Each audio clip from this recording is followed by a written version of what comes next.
अकाल मृत्यु क्यों होती है और उसके बाद उसकी आत्मा का क्या होता है। धरती पर जिस प्राणी ने जन्म लिया है उसकी मौत भी तय है। यह एक ऐसा सच है जिसे बदला नहीं जा सकता। हम सभी जानते हैं कि पृथ्वी लोक में प्राणियों की संख्या इतनी है कि हर दिन किसी न किसी की मृत्यु होती रहती है। जाहिर सी बात है कि हर मनुष्य को मोक्ष प्राप्त नहीं होता। इनमें से कुछ ऐसे भी होते हैं जिनकी आत्मा सदियों तक पृथ्वी लोक में ही रह जाती है। इसका कारण है उनकी अकाल मृत्यु। आपने कई बार देखा होगा कि आए दिन लोग सड़क दुर्घटना या फिर किसी आपदा का शिकार हो जाते हैं और अपनी जान गंवा बैठते हैं। ऐसी मौतों को धर्मशास्त्रों में अकाल मृत्यु कहा गया है। अकाल मृत्यु वह स्थिति है जब शरीर तो नष्ट हो जाता है लेकिन आत्मा संसार में ही बंधी रह जाती है। लेकिन सवाल ये उठता है कि आखिर ऐसा क्यों होता है। अकाल मृत्यु के पीछे क्या कारण होता है और उसके बाद आत्मा का क्या होता है। नमस्कार दोस्तों, आप देख रहे हैं आस्तिक स्पिरिचुअल सीक्रेट्स। एक बार फिर से हम हाजिर हैं आपके लिए एक रोचक विषय लेकर। तो देर ना करते हुए चलिए आज के वीडियो की शुरुआत करते हैं। दर्शकों, साधारण मृत्यु के बारे में तो हम सभी जानते हैं और समझते हैं, लेकिन अकाल मृत्यु का विषय ऐसा है जिसके बारे में कई बातें कही जाती हैं। गरुड़ पुराण के सिंहावलोकन अध्याय में लिखा गया है कि अगर कोई प्राणी भूख से तड़प कर मर जाता है या किसी हिंसक जानवर द्वारा उसकी मृत्यु हो जाती है या फिर जहरीला पदार्थ सेवन करने से या फिर पानी में डूबने से अगर किसी मनुष्य की मौत हो जाती है तो ऐसे मनुष्य को अकाल मृत्यु की श्रेणी में रखा जाता है। दोस्तों, अकाल मृत्यु किसी भी कारण से हो सकती है, फिर चाहे वह किसी रोग के कारण हो या दुर्घटना के कारण। ऐसे में मनुष्य अक्सर यही सोचता है कि काश ये उनके साथ नहीं हुआ होता तो शायद उनकी मृत्यु नहीं होती। गरुड़ पुराण में विष्णु जी के वाहन गरुड़ राज ने श्री हरि से यह प्रश्न पूछा था कि जब वेदों में मनुष्य की उम्र 100 साल निश्चित की गई है तो उनकी अकाल मृत्यु क्यों हो जाती है।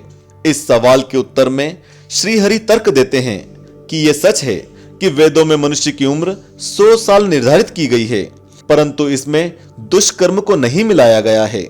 यानी हर इंसान की मृत्यु तभी होती है जब उसके पास धर्म कार्यों के लिए शक्ति नहीं होती है या फिर उसका शरीर उसे धर्म कार्य करने की इजाजत नहीं देता।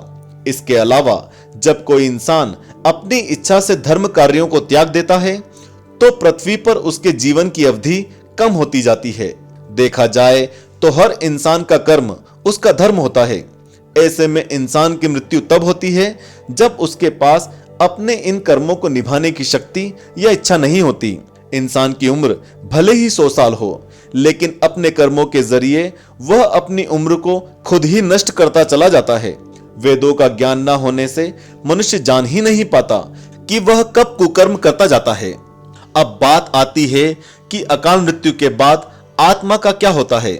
गरुड़ पुराण में आगे विष्णु जी ये भी कहते हैं कि मनुष्य के जीवन के 7 चक्र निश्चित हैं। ऐसे में अकाल मृत्यु को प्राप्त होने वाले जो मनुष्य इस चक्र को पूरा नहीं कर पाते उसे मृत्यु के बाद भी कई प्रकार के कष्ट भोगने पड़ते हैं। दरअसल अचानक ही मृत्यु होने की वजह से मनुष्य की इच्छा, कामना और तृष्णा बनी रहती है जो कभी पूरी नहीं हो पाती। ऐसे में शरीर तो नष्ट हो जाता है लेकिन आत्मा का मोह नहीं छूटता। इस स्थिति में अकाल मृत्यु वाली आत्माएं अपने परिजनों या जीवित लोगों को कष्ट पहुंचाती है और अपनी मनोकामनाएं पूरी करने का भी प्रयास करती है। गरुड़ पुराण में बताया गया है कि प्राकृतिक मौत से मरने वाले मनुष्य को 3, 10, 13 या 40 दिन में दूसरा शरीर प्राप्त हो जाता है, जबकि अकाल मृत्यु से मृत व्यक्ति भूत, प्रेत, पिशाच, कुष्मांडा, ब्रह्म राक्षस, बेताल और क्षेत्रपाल योनि में भटकता रहता है। उनकी आत्मा को आसानी से शांति नहीं मिलती। आपको बता दें कि अकाल मृत्यु में आत्महत्या को सबसे निचले दर्जे पर रखा जाता है। ग्रंथों की दृष्टि से ये एक घिनौना कृत्य है। भगवान विष्णु जी ने गरुड़ पुराण में इसे ईश्वर का निरादर और अपमान कहा है। वो कहते हैं कि आत्महत्या करने वाले मनुष्य की आत्मा पृथ्वी लोक पर तब तक भटकती रहती है जब तक कि वह प्रकृति द्वारा निर्धारित अपने जीवन चक्र को पूरा नहीं कर लेती। ऐसी आत्मा को ना तो नर्क लोक में जगह मिलती है और ना ही स्वर्ग लोक में। ऐसी आत्मा को मरने के बाद भी सबसे कष्टदायी स्थिति से गुजरना पड़ता है। ये आत्माएं अपनी तमाम इच्छाओं की पूर्ति के लिए अंधकार में तब तक भटकती रहती हैं जब तक कि उनका जीवन चक्र पूरा नहीं हो जाता। खैर, आत्महत्या करने वाली आत्माओं के कष्ट को तो नहीं कम किया जा सकता, लेकिन गरुड़ पुराण में अकाल मृत्यु को प्राप्त मनुष्य की आत्मा की शांति के कई मार्ग बताए गए हैं। भगवान विष्णु बताते हैं कि ऐसे मनुष्य के परिजनों को नदी या तालाब में तर्पण करना चाहिए।